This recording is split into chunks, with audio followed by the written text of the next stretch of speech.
ఒకప్పటి భారతం కాదు ఇది, నవభారతం. అన్నిటికీ సిద్ధంగా ఉంటాం. తాడైనా పేడైనా తేల్చుకుంటాం. మమ్మల్ని ట్రిగ్గర్ చేస్తే మేము సర్జికల్ స్ట్రైక్స్ చేస్తాం. దాడులంటూ కవ్విస్తే మేము అంతకు మించినటువంటి దాడులు చేస్తాం. కోలుకోలేని దెబ్బతీస్తాం. ఇది కదా మన భారత్ వ్యవహరిస్తున్న ప్రస్తుత తీరు. ఒకప్పుడు సైనికులకు బూట్లు కూడా ఉండేవి కావు సరిహద్దుల్లో కాపలాలు గాయాలంటే. అలానే కదా చైనా మన మీద ఒకసారి యుద్ధం గెలిచింది. ఆ తరువాతనైనా సరే మేలుకొని ఆ వ్యవస్థల్ని కట్టుదిట్టం చేశారా? భద్రతను బలోపేతం చేశారా? ఆర్మీ కానీ ఇతర వ్యవస్థల్ని కానీ సాంకేతికంగా ఏమన్నా అభివృద్ధి వైపు నడిపించారా అంటే లేదనే చెప్పుకోవచ్చు. కానీ గత 10-12 ఏళ్లుగా మాత్రం మోదీ అధికారంలోకి వచ్చాక ఈ విషయంలో మనం బలోపేతమయ్యాం. రక్షణ రంగం పరంగా మన ఆయుధాల విషయంలో కానీ, లేకపోతే ఆర్మీకి అందించాల్సినటువంటి అన్ని వసతులు కానీ, రక్షణపరమైన ఇతర చర్యలు కానీ ఇవన్నీ కూడా అభివృద్ధి దిశగానే ముందుకు సాగుతూ ఉన్నాయి.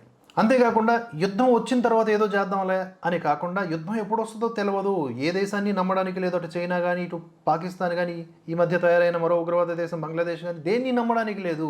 మనం రెడీగా ఉందాం, అది ఇలా అటాక్ చేస్తే అలా చేయడానికి మనం రెడీగా ఉందాం అనే ఉద్దేశాన్ని కనబరుస్తూ అంతకు మించి అన్నట్లుగా ఒక వ్యూహాత్మకమైనటువంటి సంకేతాన్ని ప్రపంచ దేశాలకు అందించింది భారత్. ఏమిటి అంటే అణ్వస్త్రాల ప్రయోగ సన్నద్ధతపై ఇప్పటి వరకు సంయమనం పాటిస్తూ వచ్చిన భారత్ ఆ విధానాలకు స్వస్తి పలికింది. ప్రయోగానికి సిద్ధమైనటువంటి స్థితిలో ఉన్న రెడీ టు అటాక్ మోడ్లో ఉన్నటువంటి 12 అణు వార్ హెడ్లని తొలిసారిగా మోహరించింది. ఈ వార్తలు ఇప్పుడు చక్కర్లు కొడుతున్నాయి. అంతర్జాతీయ మేధోమథన సంస్థ Stockholm international peace research institute తాజా నివేదిక ఇది నిజమే అని చెప్తోందట. ప్రత్యర్థిపై తాను మొదట అణుదాడికి దిగకూడదనేది ఏ దేశం రూల్ అయినా, అందులో భారత విధానం కూడా అదే. తన భూభాగంపై అణ్వస్త్ర ప్రయోగం జరిగితే ప్రతీకారంగా మాత్రమే అదే తరహాలో బదులివ్వాలి అనే నియమాన్ని ప్రతి దేశం పాటిస్తుంది. భారత్ అంతకు మించి పాటిస్తుంది. దశాబ్దాలుగా భారత్ అణు వార్ హెడ్లను వాటి లక్ష్యాలపైకి చేరవేసే లాంఛర్ వ్యవస్థల్ని వేరువేరుగా భద్రపరుస్తోంది. రెండింటినీ ఎప్పుడు కలిపొంచులా.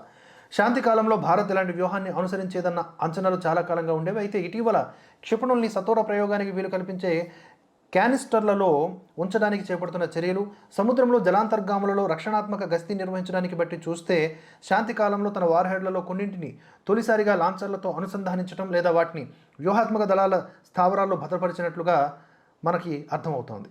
ఇది సిప్రి నివేదిక సారాంశం.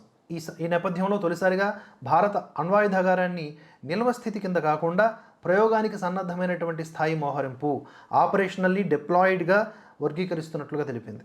ఇది అత్యున్నత స్థాయి పోరాట సన్నద్ధతను ప్రదర్శించడమే. స్వల్ప పరిణామంలో వార్ హెడ్లను SSBN శ్రేణి అణుశక్తి జలాంతర్గముల్లో భారత్ మోహరింపచేసినట్లుగా తెలుస్తోంది. ఈ సబ్మరైన్లు సాగరంలో గస్తీ తిరుగుతున్నట్లుగా వివరించింది.